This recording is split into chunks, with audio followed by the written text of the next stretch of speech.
as you know, oral cancer has a very high prevalence in India. India is said to be one of the highest incidence of oral cancer because it's a tobacco chewing nation, and it is not having any age limit as such. Initially, they used to say it occurs in older age group because the amount of duration of using tobacco will matter. But nowadays, we are seeing patients even as young as 30 years for having oral cancer, and that too at a very bad stage. We all know that smoking and tobacco chewing and alcohol intake is one of the risk factors for having the oral cancer, and male predominance is there because of predominance of those kind of habits in males.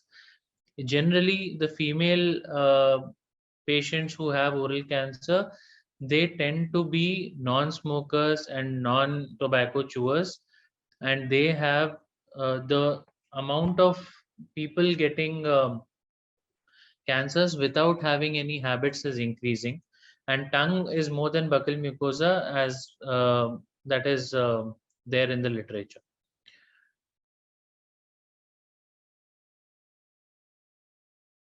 So when do you suspect that a patient is having an oral cancer?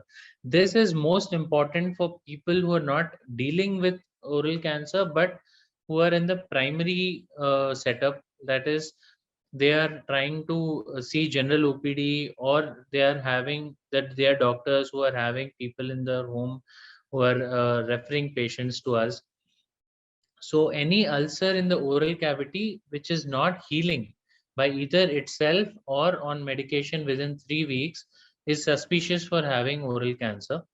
So as and when the uh, in the ulcer forms, there will be pain in the ulcer, and because of that, there will be change in the way the patient is speaking.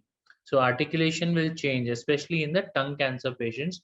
Difficulty in mouth opening and burning on eating food will be there, mostly in the buccal cancer patients.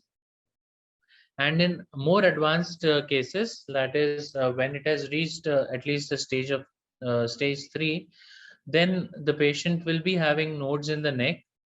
Loss of weight and appetite is generally not seen very early in oral cancer because the patient will be able to eat properly, and it is generally seen only in metastatic setting that the patient is losing weight and appetite.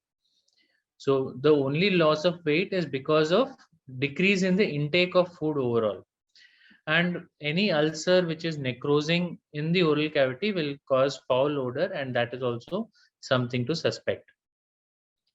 So, what are the goals of the treatment currently in oral cancer? We can know it by the mnemonic of 5 Rs, that is to resect, then to reconstruct, and then to radiate.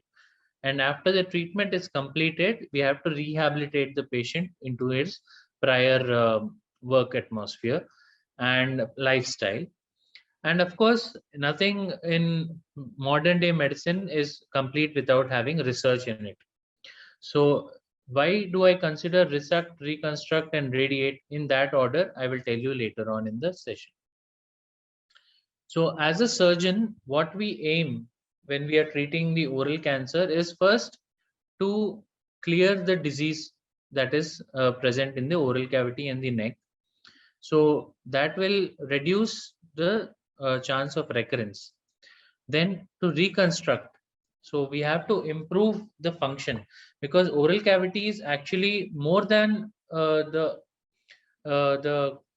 aesthetic aspect. It is a functional aspect that we have to look at, because cancer surgery aesthetics come after the function.